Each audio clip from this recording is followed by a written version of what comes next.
In 2013, there was a shooting at Arapahoe High School which left 2 students dead, a victim named Claire Davis and the shooter. The family of the murder victim in that case wanted to figure out what lessons we could learn from that school shooting, knowing that this is a problem in Colorado and in the United States.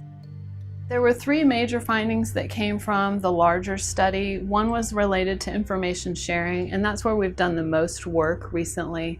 The other related to threat assessment issues, and the third finding related to leadership and organizational system types of factors. What was wrong with the system in place to help this particular student?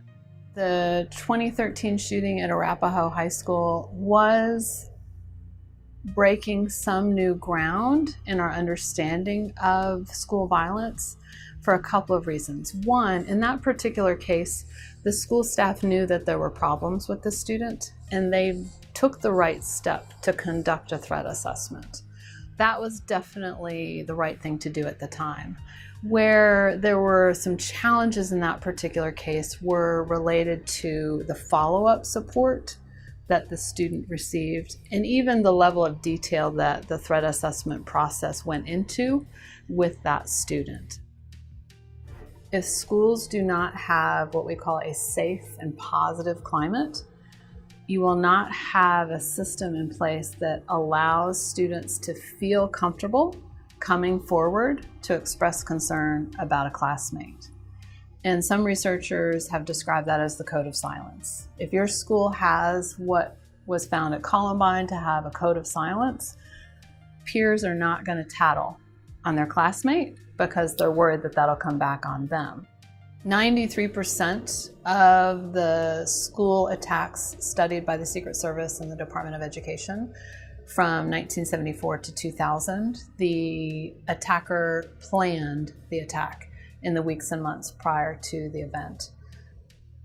In 81% of those cases that the Secret Service and Department of Education studied, the attacker leaked the plan to others.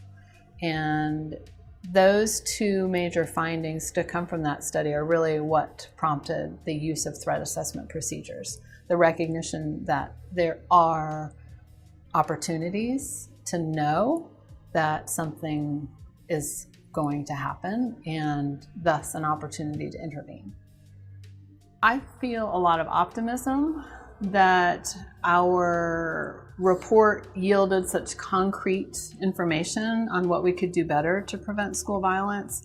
I also feel great optimism when I meet with school teachers, school administrators across the state of Colorado and hear how really hungry they are to learn about these lessons and then to turn around and implement them with their students.